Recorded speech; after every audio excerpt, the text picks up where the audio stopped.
You can hear it coming through your mic down there too, Andy. That's a look at the top of Forest Elbow and those big gum trees starting to move left and right, and that's where the weather will come from traditionally here at Bathurst over the top of the mountain. Oh no, Brock Feeney in the wall just before the Cooper's Dipper on his first flying lap, and pretty much where the spot was that Tom Randall got it last year in practice. And we go red with 16 minutes to go. Unbelievable. He's filthy with himself. You got me on radio there, bro? His last day as a 17-year-old. Team trying to get in contact with him to see if he's okay. He looks fine, just angry.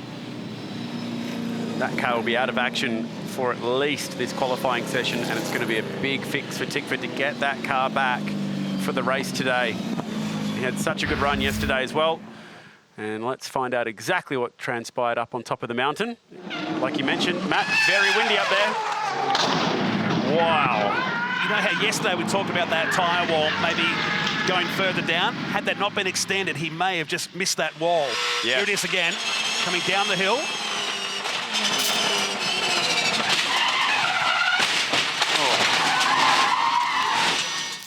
There's a lot of chat. I think you mentioned it yesterday when Image Racing tried to run the same setup in their cars that Erebus in their main series cars were doing, and it just didn't work for them. And I feel like maybe that was a bit of a factor that Brock has come over the top of the hill.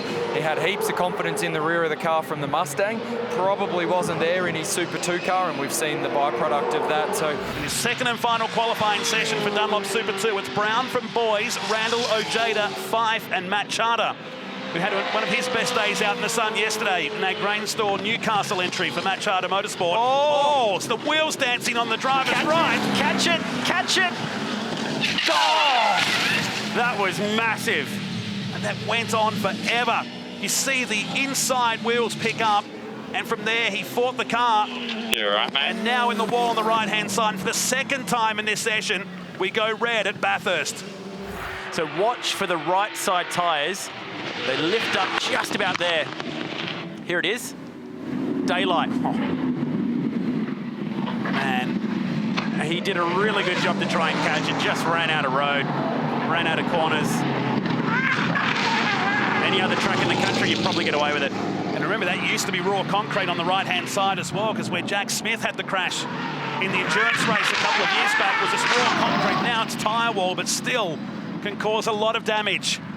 Yeah, it's a really good point. Had that been concrete on the outside there. Oh, that's the big hit there. That ultimately went in. Oh, first round of flying laps. Now that's a front splitter banging up and down on the Matt McLean FGX Falcon.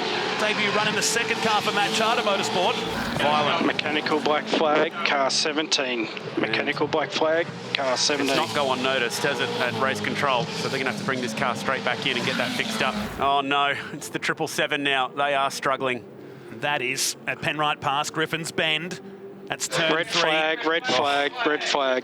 What a tough session this is for the kids, and the mountain is proving to be a menace today. Wow. Left-hand side before you climb the mountain. That's brought out our third red flag of the session. Oof. We check out the official results.